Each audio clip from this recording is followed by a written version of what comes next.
Ancient Egypt. A rich history that lasted for over 6,000 years. And the lives and deaths of its leading characters still fascinate us today. We come to museums like this one to get a real sense of the grandeur of ancient Egypt. Monumental statues to monumental men. But when we start to look around at the faces here, they are just that, men. So where are all the women of ancient Egypt? Well, of course, the most famous is Cleopatra the Great.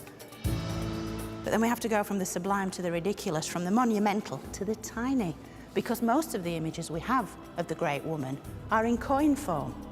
But what about all the great women who came before Cleopatra?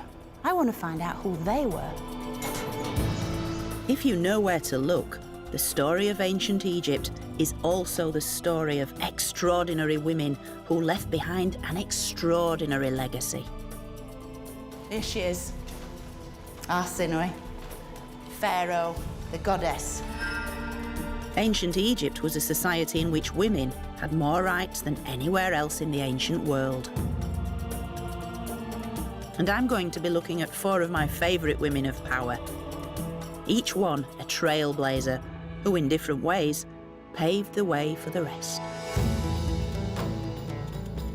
The venerated mother. Might look like a hole in the ground, but this is where it all began. The powerful leader. Look at me, I am a pharaoh. The perfect diplomat. Not only beautiful, this woman was pretty clever too. And Cleopatra's globally minded role model. She knew that knowledge really was power. Together, they created a legacy of female authority that would influence not only Cleopatra, but generations to come. These women were incredible role models to all of us, even in the modern world.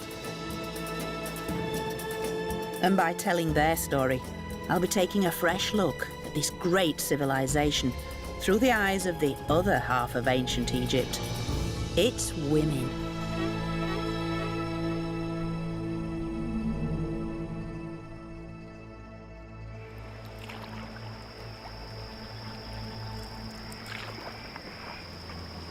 Now, to understand the women of ancient Egypt, we need to go right back to the beginning, to the Egyptians' own story of creation. A story that gave its female characters unparalleled powers and status. Powers inherited from the very gods themselves.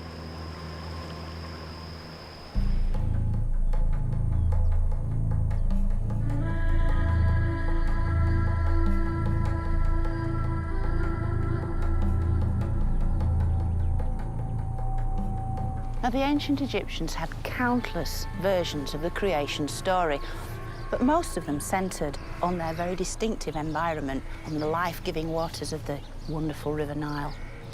Now, in essence, what these creation myths tried to suggest was that all life had started from these waters of creation, from which the great sun, the source of all life, had first emerged to create the deities, the multitude of Egyptian deities, male and female, no less important and just as numerous as each other. The most famous of these was the great goddess Isis and Osiris, brother-sister gods who were also husband and wife. Now, according to the ancient Egyptians, unlike most ancient cultures, it was Isis who was the active, dominant partner, whereas Osiris was a rather passive fellow. In fact, he was killed off early on in the story. Oh, poor Osiris. The only power in the universe strong enough to bring him back to life and resurrect him was his great sister, Isis, who brought to bear all her great magic to resurrect him from the dead. And from this pair, so began all humankind.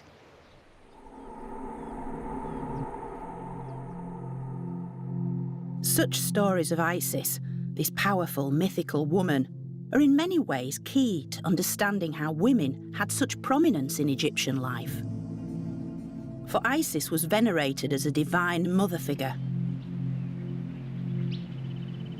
And the first real woman I'm going in search of gained her own power and prestige as a mother. She lived in the early time of the pharaohs, known as the Old Kingdom, more than 4,500 years ago. And her name was Hetep-Herès.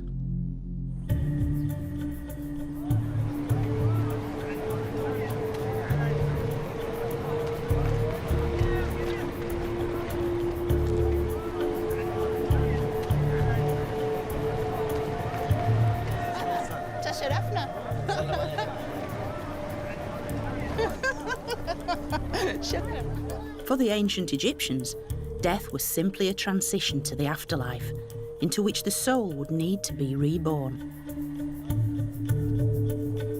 And to house their souls as well as their bodies, the Egyptian elite built ever more elaborate tombs.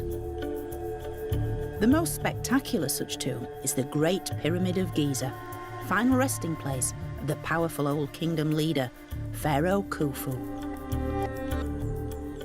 Everybody comes to Egypt to see these, and they are very big, they are very grand, and they are very imposing. But I'm here today to see something even more interesting, just over there.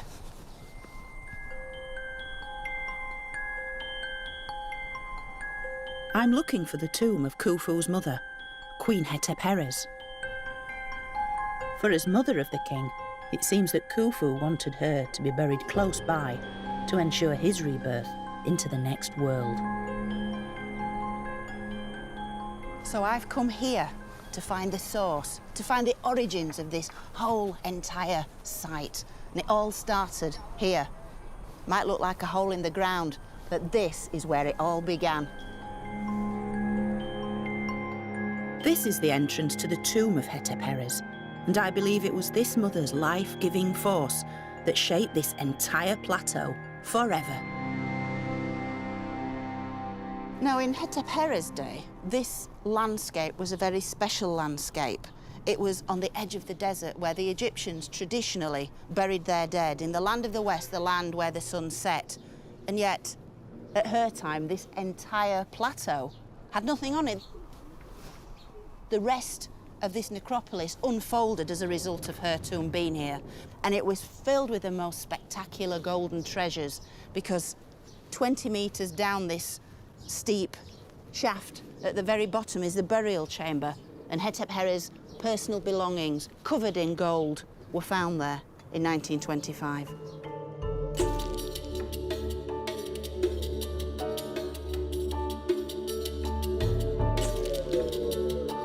Hetep-Herès' tomb is the oldest intact royal burial ever found, predating the tomb of Tutankhamun by 1,300 years.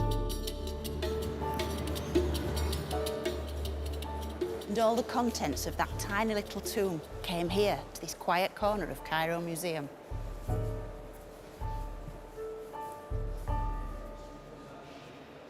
This is surely the ultimate in flat pack furniture.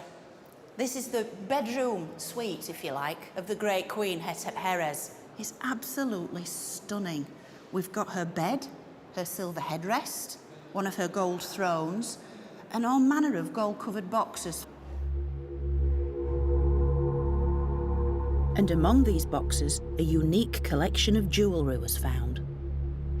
These spectacular silver bangles which she would have worn up each arm. These are bespoke, and if you look very carefully, you can see they're all slightly different sizes. They start off quite large, and then they get increasingly smaller towards the wrist. They would have fitted no one else, and these are kind of made to measure just to fit her, just to fit the great queen. It's absolutely extraordinary to think that this is like 4,500 years old.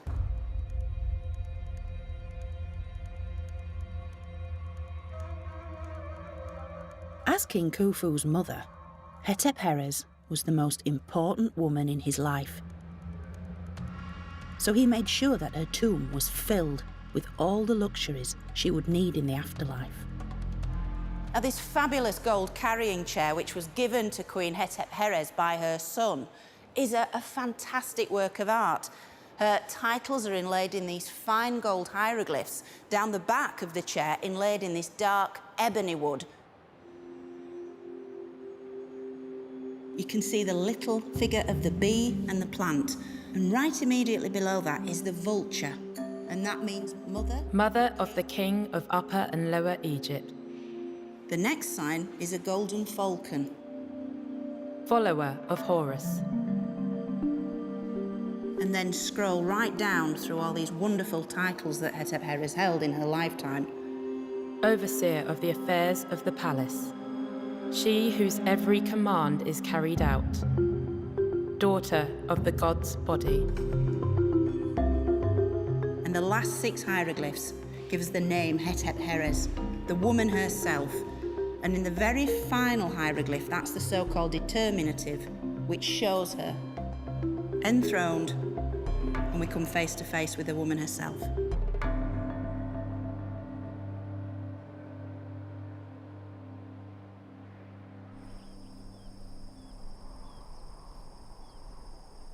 Being the mother of the king certainly had its perks, and being carried around was one of them. For a slightly less royal ride in the desert, I've asked Fatih and Ibrahim for help. Now, this wonderful thing is a replica of Hetep Heres' carrying chair, and I'm going to try it out now. It really symbolises how precious this royal woman was, that like the goddesses, she was carried around. She was far, far too important to merely walk across the ground. So she was carried everywhere in a chair like this one. Mumkin? Shukran.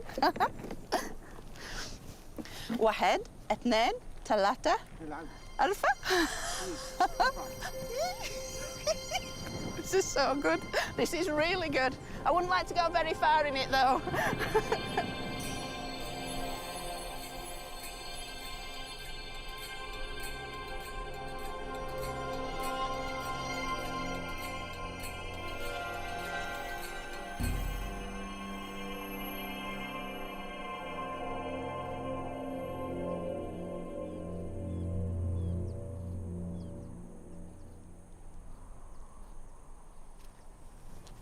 Now, although in many ways Hetep Heres was the source of everything here, she was only ever the king's mother.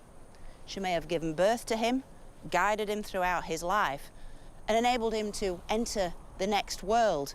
But she was only ever royal mother, unlike my next mighty woman of power, the ultimate Egyptian pharaoh. Move forward over 1,000 years to my next choice, another great royal woman destined to become one of Egypt's greatest pharaohs. Her name was Hatshepsut.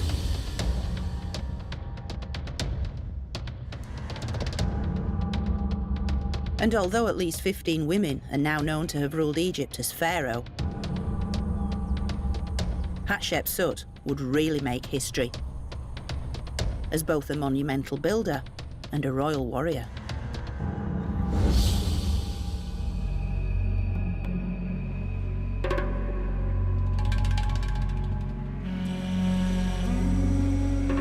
Although Hatshepsut was of direct royal descent, becoming pharaoh wasn't so straightforward and required some skillful political manoeuvring. At the death of her husband, the reigning pharaoh, her stepson and heir to the throne was too young to rule, so Hatshepsut ruled on his behalf and was eventually crowned king. But how did she hold on to her power?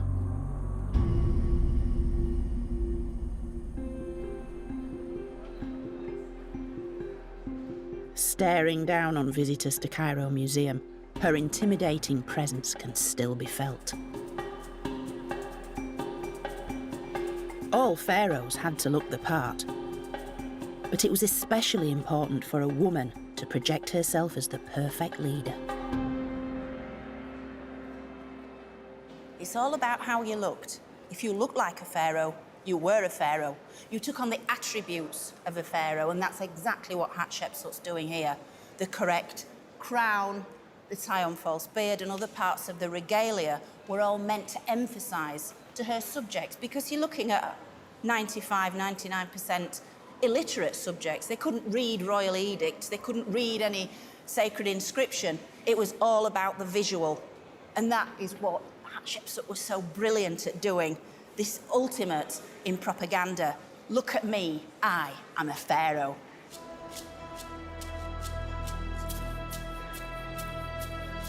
Wearing a tie-on false beard was considered a divine attribute of the gods. All pharaohs had one, and Hatshepsut was no exception. But she didn't confine such visually dazzling statements of power to her own appearance. I'm travelling to Hatshepsut's power base, 500 kilometres south of Cairo, to Thebes, modern-day Luxor.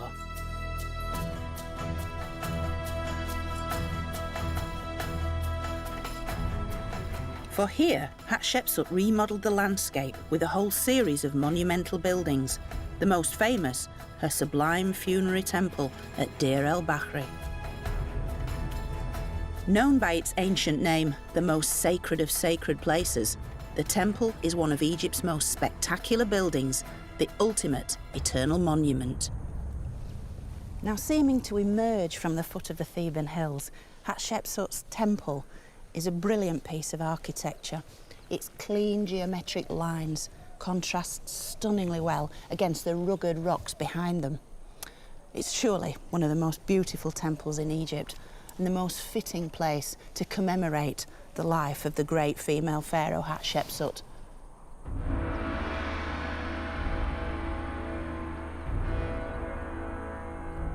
The setting of the temple is indeed awe-inspiring.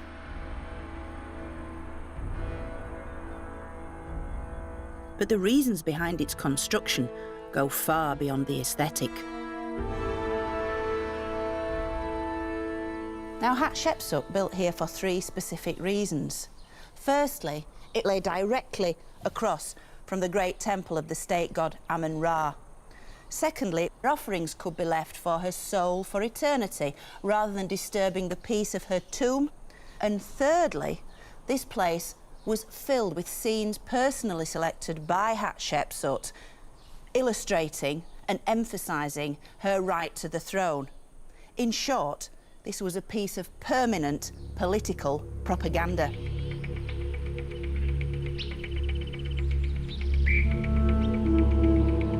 But Hatshepsut wasn't just a builder.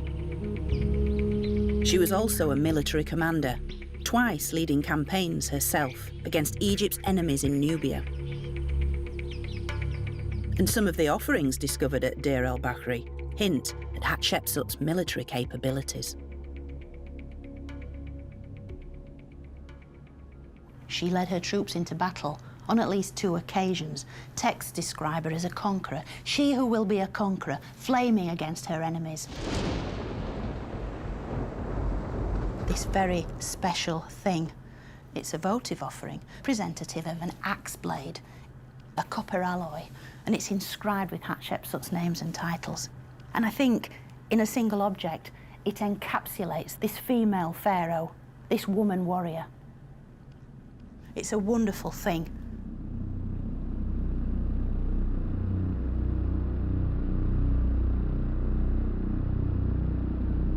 Having proved her military skills, Hatshepsut turned her attention to securing the nation's peaceful prosperity.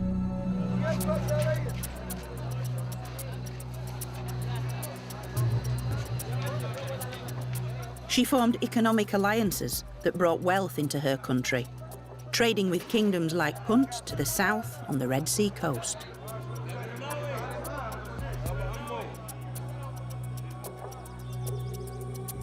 Now, Hatshepsut certainly expanded Egypt's trade routes and initiated commerce on a large scale. She also reopened the very lucrative trading routes with the land of Punt down the Red Sea coast. And we can see exactly this scene behind us now. These are the Egyptians arriving in Punt. These are the Puntites coming out to meet them. And this is the place where the commerce occurred. It's a small, low chest on which the Egyptians have placed all the valuable goods, the beads, the bangles, the metal weaponry, with which they're then going to trade with the Puntites for this most precious of commodities, that kind of red dome shape, that's actually a huge pile of myrrh resin. Myrrh and other resins were traditionally used in temple rituals, in mummification, and were also key ingredients in perfume production. And Hatshepsut herself is known to have used fragrant myrrh oil rubbed into her skin to, as she puts it herself, gleam like the stars before the whole land. So in the days before the modern celebrity, Hatshepsut also had her own signature fragrance.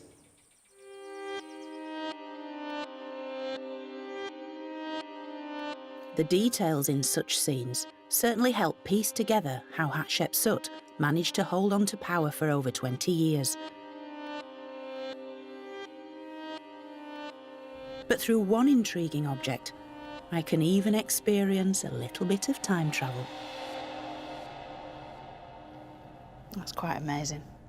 This small alabaster vessel still has its original contents after almost 3,500 years. And her names and titles are again inscribed on the front. But look inside. It's the actual imported resin.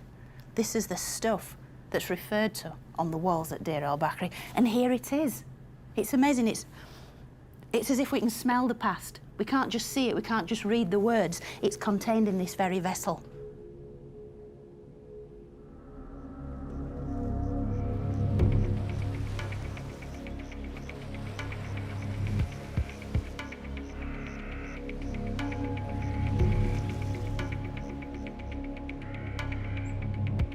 Maintaining power for more than 2 decades of peace and prosperity, Hatshepsut was the most successful female monarch Egypt had yet seen.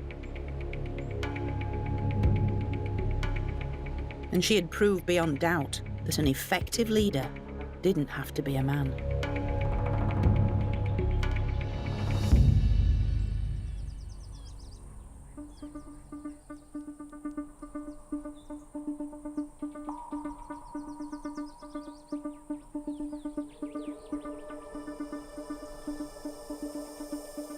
As part of Hatshepsut's master plan for posterity, she commissioned 2 pairs of pink granite obelisks at Karnak Temple.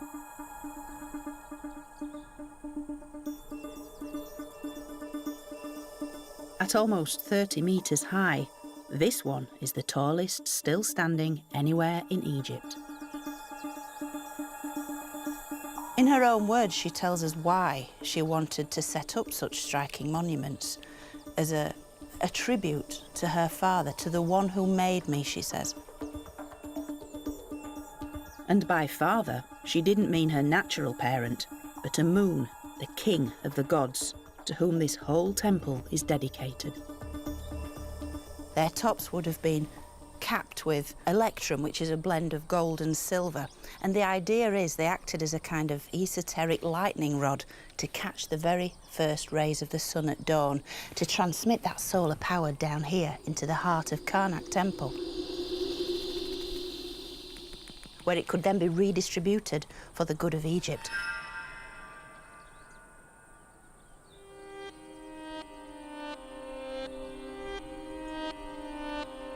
Karnak Temple is the place where the god Amun was worshipped. This huge religious complex was continually expanded and embellished by successive rulers. And Hatshepsut made sure that she paid tribute to the king of the gods in the grandest of styles. This is the Red Chapel of Hatshepsut. This shrine was known as the place of the heart of Amun, the state god, and lay at the very centre of his great temple, Karnak. It was kind of like a sacred garage, which housed the sacred bark or boat on which the god's statue stood and would have been paraded around in procession, as we can see here on these wall scenes behind me. You can see the rows of shaven-headed priests bringing in the sacred bark on which the statue of the god is housed, hidden behind these little curtains to keep him from profane eyes. And the bark itself is being greeted by the 2 co-rulers, the young male pharaoh, Thutmosis, bringing up the ceremonial Rhea as a kind of glorified magician's assistant. He's burning incense to welcome the god's arrival. And yet centre stage is Hatshepsut herself. Make no mistake, she's the most important figure here. She is the senior partner. She is the child of God.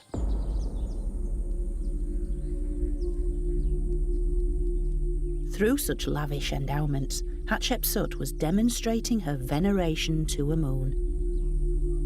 And assisted by the priests, the pharaoh had to personally perform the necessary religious ceremonies to maintain cosmic order. And this is where Hatshepsut herself would have stood to perform the sacred rites before the god, presenting the offerings and pouring the sacred water all around the god's statue. Of course, Hatshepsut would have used a golden vessel and we have a rusty old bucket, but it gives you kind of an idea of what would have occurred. With the sacred water channeled out and beyond the chapel, the god's protection spread throughout the entire land and beyond. For Hatshepsut wished to be eternal, like an undying star, and she certainly gained a unique place in history. The feelings aroused by the notion of a female pharaoh remained so strong that for some, Hatshepsut's being cast as a kind of wicked stepmother figure, kind of a woman who dared to masquerade as a man, dressing up with the false beard of kingship and usurping the right to the throne. For others, however, she's a huge inspiration, an amazing woman who kind of led the way for generations to come.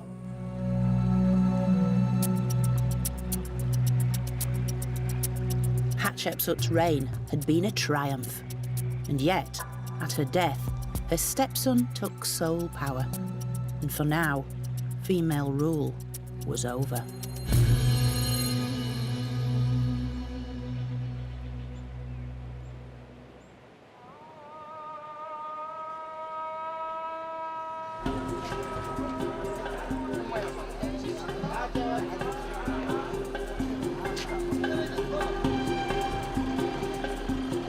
Leaders like Hatshepsut reveal ancient Egypt as one of the most egalitarian societies of the ancient world, where women could achieve high-powered roles, own property, make business deals, earn equal pay, and go to court.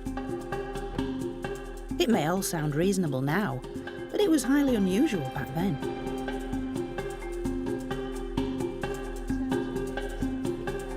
I've arranged to have tea with the academic Sahar Al-Mugi, who's written extensively about the legacy of these incredible ancient role models. Tell me, Sahar, in terms of the female rulers of ancient Egypt, when you were growing up, was it easy to find out about them, about their legacy? Because I know there's very little in the Egyptological literature about them. They seem to have been swept very much under the academic carpet. But what's the situation in Egypt? Was it different for you? I grew up not knowing about those women, except in bits and pieces, in boring history books at school. In the process of writing, I was like getting to know my mothers and grandmothers. And that's why in my writings, those female goddesses come back to life as inspiring figures. The amount of power that I received from knowing about them through my own eyes, it was immense. It was magical. It was like, wow, this is where I come from.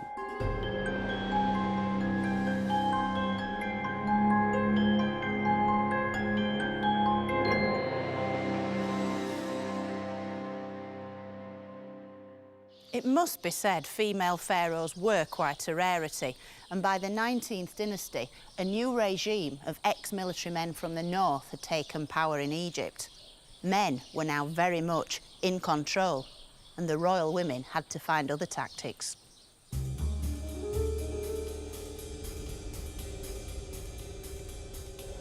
Around 150 years after the death of Hatshepsut, my next woman used diplomatic skills to assert herself at the heart of Egyptian politics. Her name was Nefertari. Meaning the loveliest one of all, Nefertari was not only beautiful, she was also one of Egypt's most gifted queen consorts.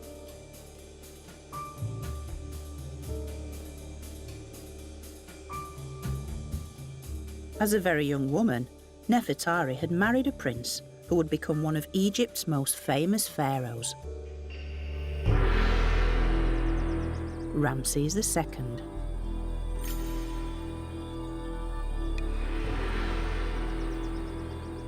And it's quite impossible to go anywhere in Egypt without bumping into him. For he ruled longer, built bigger, and certainly boasted more than almost any other pharaoh. In ancient Egypt, size is everything.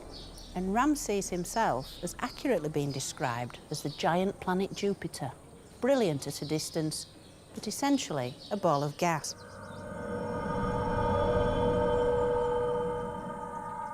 And this really cuts to the heart of his policy of quantity over quality. The bigger, the better.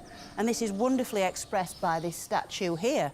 We can see Ramses on a colossal scale, while even his favourite wife, Nefertari, clutches at the back of his leg, not even as high as his knee. So in order to find out more about her, we have to travel beyond Egypt's traditional boundaries.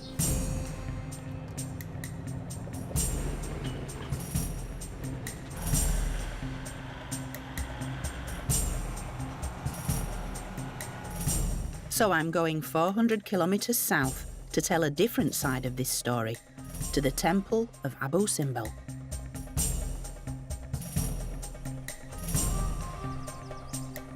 As one of the most monumental examples of pharaonic might, it was built on the border with volatile Nubia and was designed to strike fear and respect into all who sailed past along the Nile toward Egypt.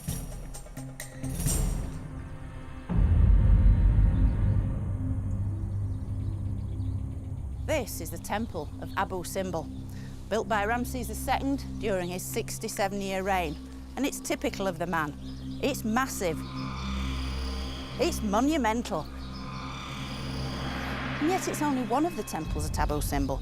In short, it's only half the story. The story I'm really interested in is next door. Within a temple dedicated, for once, not to Ramses, but to his wife.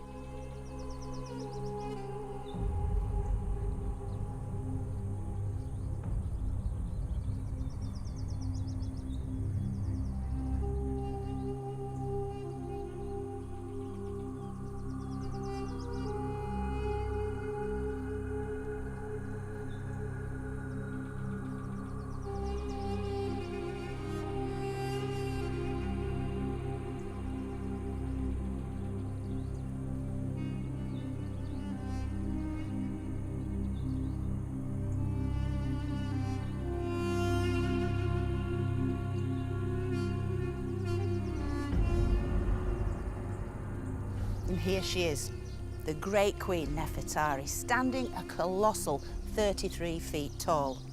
And if you look very carefully, you'll see she's just that little bit taller than her famous husband Ramses II because of the tall feather crown she's wearing. Built to make a statement, the temple's towering size conveyed a strategic political message that puts Nefertari at the heart of power. And so for Ramses to erect these massive statues of his wife, he's really bringing into play every force at his disposal, including the good lady wife, the little woman at home, quite literally, but out here in Nubia, in the wilds of this desert landscape, these volatile tribespeople. He needed her help, and she was a very potent force. Her colossal, striking image reveals that Nefertari was the ultimate trophy wife. صباح الخير. صباح الخير. Welcome. شكرا شكرا.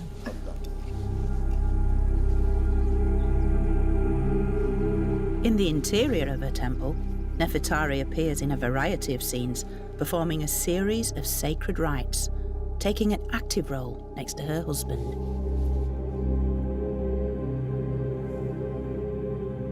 She's got her arms raised. She's encouraging her royal husband, Ramses, who's in that classic pose of an Egyptian pharaoh, smiting the enemy. Basically, this is a state execution.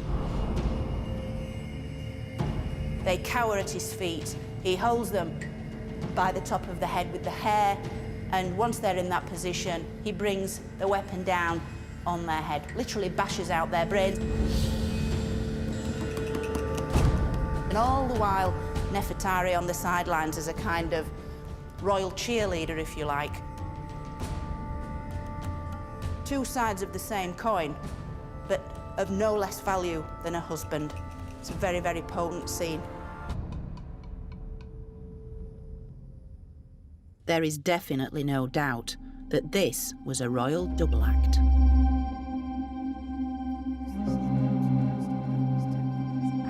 Egyptologist and Abu Simbel director Dr. Ahmed Salah has spent many years studying the images within both these temples. Is there enough information in the evidence we have to try and get an understanding of what they were like as a couple? He loves her very much. He married her before he ascended to the throne. That means he had fallen in love with Nefertari. She accompanied him like a deputy. Yet it seems that when Nefertari sailed this far south, her health was fading fast. The sad story here is Nefertari didn't see her temple. She was sick. She staying in the boat. Maybe she can see the statues of her outside, but she didn't come to inside her temple.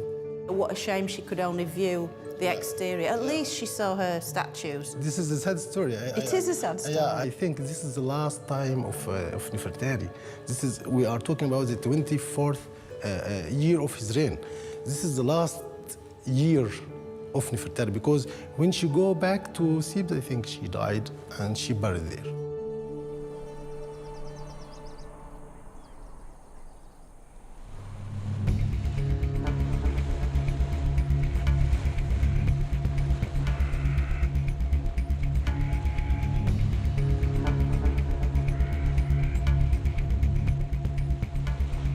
I'm travelling back north to get inside Nefertari's tomb, the place where I can find more evidence of the woman herself.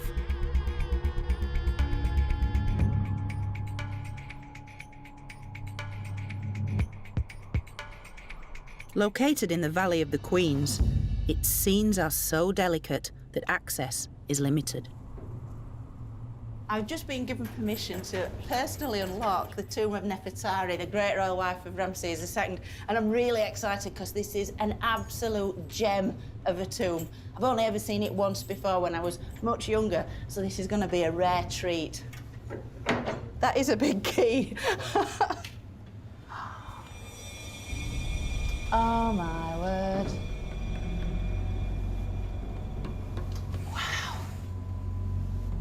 Oh, wow. Oh, wow. Covering 520 square metres, its brilliant jewel-like images vividly depict her journey into the hereafter. The scenes just continue one after another after another. There's nothing here left to chance.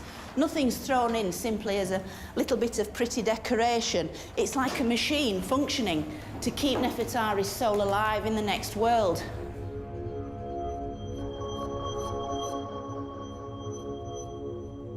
Great attention was given to her appearance, her eyes and eyebrows outlined in black, a subtle red colour on her cheeks and lips, and the most exquisite golden jewellery adorning her. Nefertari, the loveliest of all. Her name implies incredible beauty, and she really lives up to this name that she has. She's the ultimate high-maintenance woman. She was certainly beautiful, but one particular wall scene shows Nefertari in the company of Thoth, the god of knowledge and literacy, who was selected for a reason. We come to this wonderful scene which really ties in to what we know about Nefertari in life. Nefertari's chosen to have the weighing of the heart, the judgment of the dead scene from the Book of the Dead, written out, but illustrated in a rather unique manner, because here she is. She's having herself in the guise of a devotee of Thoth, the ibis-headed god of literacy and writing. And the emphasis on writing can be seen on the scribal palette, which stands between Nefertari and the god Thoth. And there she's presenting herself before Thoth. She says, I am a scribe. I am a scribe. That's quite an emphatic statement. Not only beautiful, this woman was pretty clever too. As a royal wife, she would of course have had scribes to write on her behalf. But being able to read and write hieroglyphs was then regarded as the ultimate in academic achievement. And Nefertari made sure that her credentials would be clearly portrayed for posterity.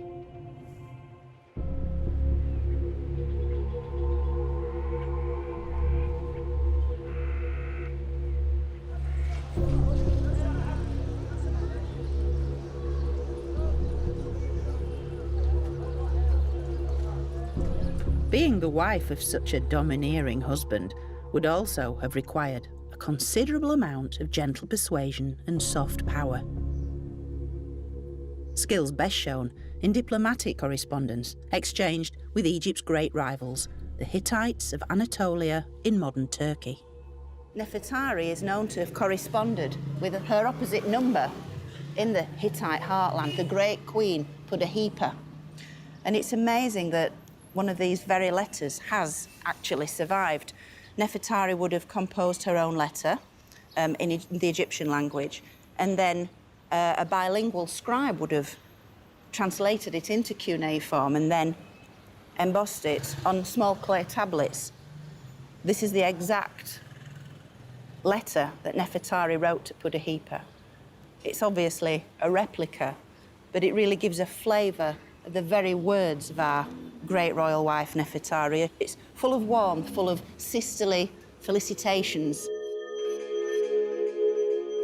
To my sister Puddaheppa, great queen of the Hittites. May the sun god of Egypt and the storm god of the Hittites bring you joy. And may the sun god make the peace good forever. And at the very end is this very touching reference to the greeting gifts she's sending the Hittite queen. I've sent you a greeting gift, my sister. For your neck, a necklace of pure gold, and some colored linen to make a royal robe for your husband, the king. Sending such greeting gifts to the monarchs with whom you corresponded played a crucial role in the diplomacy of the ancient world. If we actually look at Nefertari's ear, we can see something which encapsulates this idea. Because regardless of all the gold, all Egyptian royals were dripping in gold. Everybody knew that gold was as common as dust in Egypt. You only have to pick it up, wrote the ancient correspondents. But in Nefertari's ear is a silver earring, of far more value. Not only that, it isn't even an Egyptian earring. It's a style of Greek earring, because these silver pieces of jewellery were sent to Nefertari from the Aegean area. So in faraway Greece, they knew about Nefertari, and these earrings were sent to her, and she wore them with great pride throughout her life. So there's rather more to this jewellery and frocks business than at first meets the eye.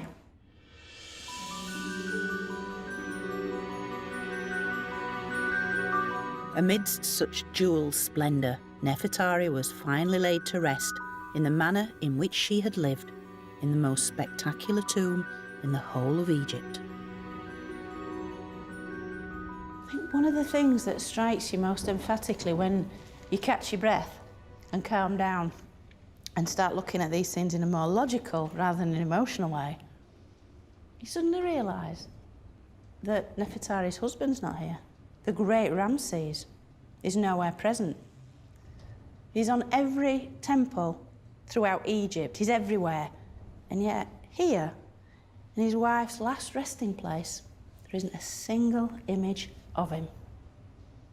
Now, of course, Egyptologists have postulated many theories about why the great Ramses wasn't actually portrayed in his wife's tomb. I personally prefer to think that she herself thought, well, I've lived with him for so many years, and in the next world it'd be wonderful not to have to listen to him forever.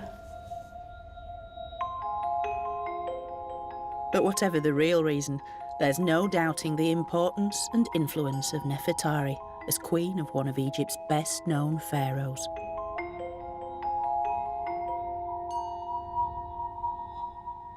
Yet despite Nefertari's best diplomatic efforts, Egypt's political fortunes were soon in sharp decline. Amidst rampant inflation and official corruption, a long series of ephemeral rulers proved completely incapable of defending Egypt's borders from wave after wave of foreign invaders throughout the first millennium BC. And the most successful of these were the Macedonian Ptolemies, who would change Egypt's fortunes forever.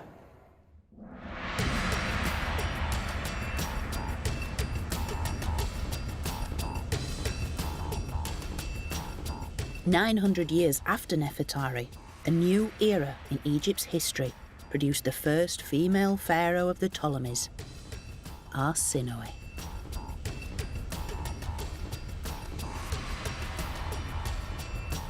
She capitalised on the success of the women rulers who'd gone before her.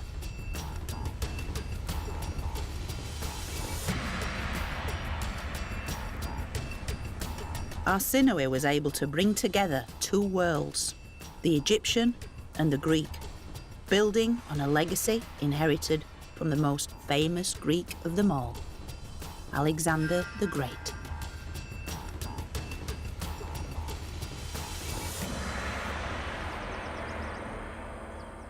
Everybody's heard of Alexander the Great, who invaded Egypt in 332 BC and was crowned pharaoh, as shown in repeated scenes here.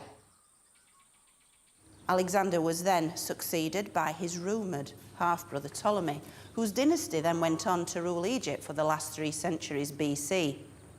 Ptolemy, in turn, was succeeded by his extraordinary daughter, Arsinoe, whose spectacular achievements were very consciously modelled on those of Uncle Alexander. Born in Egypt, the teenage Arsinoe was sent to Greece for an arranged royal marriage.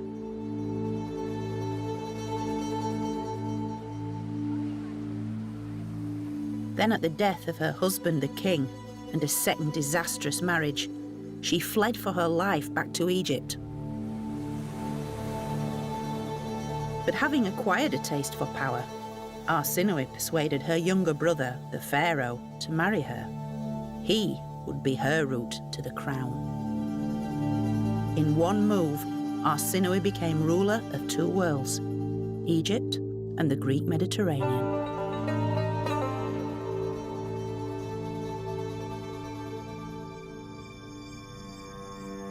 Through her international connections, Arsinoe brought more prosperity, knowledge and wealth into Egypt than almost any other ruler before her. The bronze figure is all very interesting because you have Arsinoe almost giving the queenly wave, if you like, a very regal posture. She's striking. But look what she's carrying in her left arm. It's a cornucopia, which is a kind of Greek pointed vessel, but within it, all the bounty, the fruits, the flowers, the wealth of Egypt. And there isn't just one cornucopia, but two. She's bringing double the amount that anyone else can possibly bring.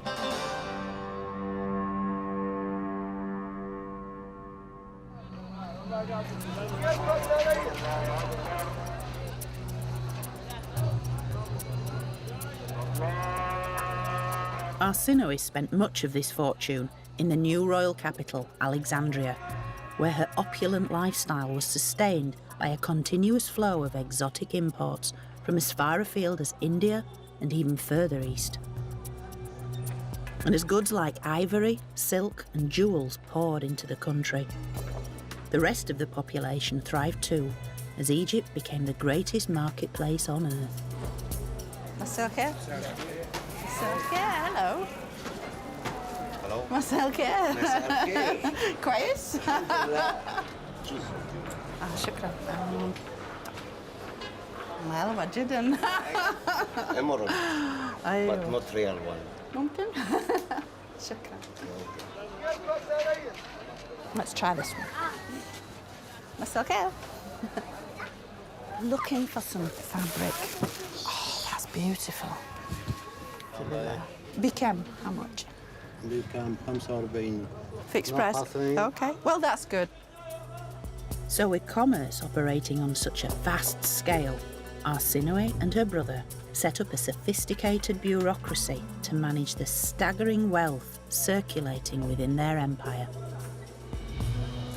Now, coinage, finance, plays a huge part in Arsinoe's story. She was an extraordinary woman. She had a huge personal fortune, and her financial acumen was very much focused on Egypt's own finances. She and her brother husband Ptolemy created a kind of doomsday-style inventory of all Egypt's assets. She created royal monopolies on absolutely everything, making sure that finance flowed directly into the royal house. And in ancient Egypt's previously barter economy, coinage played a crucial role. It became increasingly common as a means of financial transactions. Pretty much, it was the beginnings of capitalism.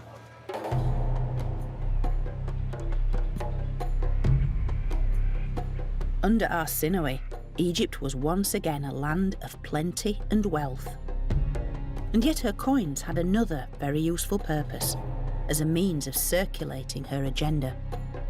This coin shows Arsinoe wearing the Greek diadem crown and a veil over carefully styled hair pulled back into a bun. At first appearance, the epitome of a standard Greek queen. This is the perfect portrait of an elite Greek matron. Very respectable looking, very well coiffed, very well dressed. And yet, if you look really, really closely, just poking out in front of her ear, just looks like a very tasteful little earring. But it's actually a ram's horn. It's the ram's horns of Alexander the Great. Arsinoe is using this very, very subtle device to say, I am the successor of the great Alexander.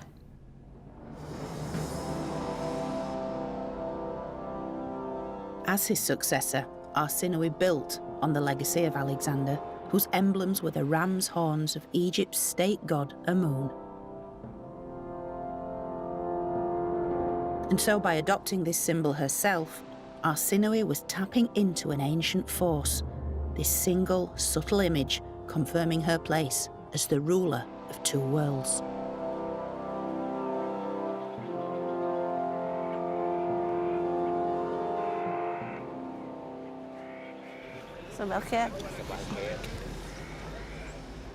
Almost 200 kilometres south of Luxor, a remarkable site on an island in the middle of the Nile gives a real sense of the power at Arsinoe's disposal.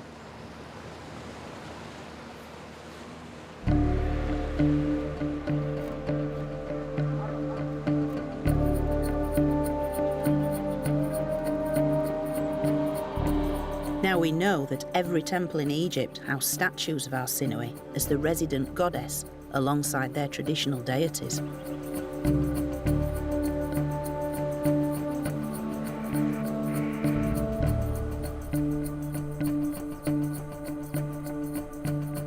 But at Philae, she was also worshipped as the equivalent of Isis herself, the mother of all gods.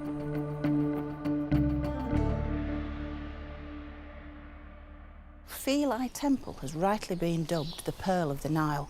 It was the cult centre of the great goddess Isis, and in many ways it was kind of an outpost, both in terms of its southerly geographical location and that this was the very last place in Egypt where the ancient gods were worshipped as late as the 6th century AD. But not only was Isis worshipped here, Arsinoe too was the resident goddess. In fact, it was through the international influence of Arsinoe that Isis goes global.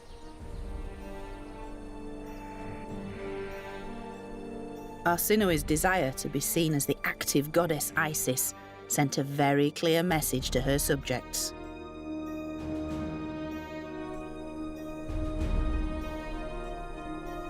She had certainly played a fundamental role in shaping Egypt both at home and abroad. But Arsinoe's many achievements were only possible because of the countless generations of incredible women who'd gone before her. And it's in one specific image she paid permanent tribute to all of them. Follow me this way. Here she is, Arsinoe, Pharaoh, the goddess.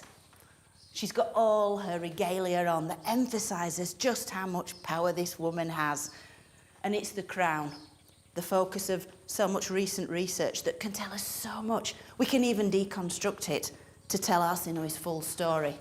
If we start with this crown, this is the red crown. It represents northern Egypt and very much embodies the idea that Arsinoe ruled from the royal capital Alexandria on Egypt's northern coastline.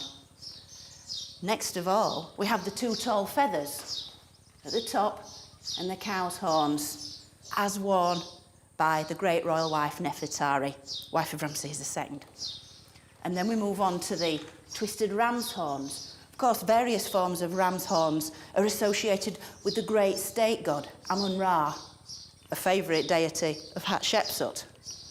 And finally, at the very heart of this very special crown, the sun disk, the great creator of all life, takes us right back to the Pyramid Age and Hetep Heres, the Queen Mother. So by taking on this crown, Arsinoe is telling us she's taking on the accumulated powers of all these great women who were in power in Egypt from so many centuries before her. It's a wonderful thing.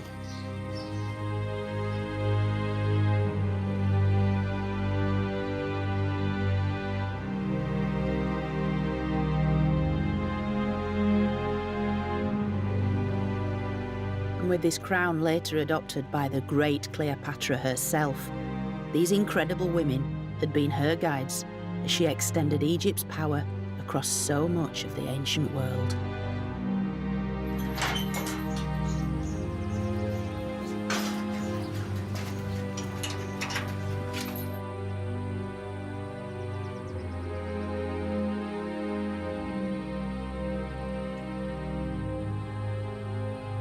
Now, I must say this journey for me has been an incredible opportunity to engage with ancient Egypt in a new and very fresh way. It's allowed me to investigate the lives of some incredible people, for amazing women.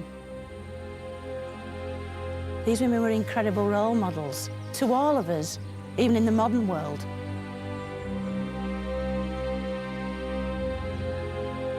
They were lovers, mothers, queens, goddesses, pharaohs.